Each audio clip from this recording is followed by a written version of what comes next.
All right, quick update on the Massey 1736. Had a hard starting issue here. I made a video and posted it. I don't think I posted it on YouTube, but on Facebook. Anyways, my nephew, who's a diesel technician, said most likely it's the fuel filters.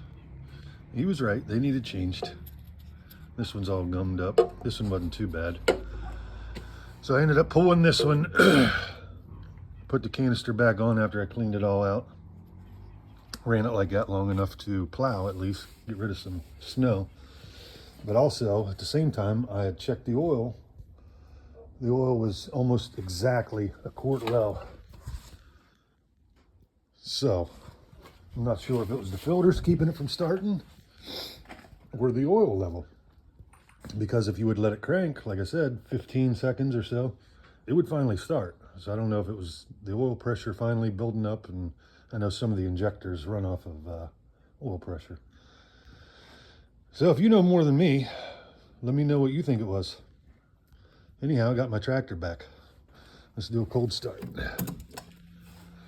The other day I did it in about a crank and a half, like a full revolution, maybe 1.5. It fired right up. Let's see what happens today. 2 or 3, that's good. That's an improvement. 4 weeks Cold later. start on the tractor here. Hasn't been running for a week or so. 20 degrees with wind. Key on. Glow plugs are warm, it says. That's more like it. That's more like it.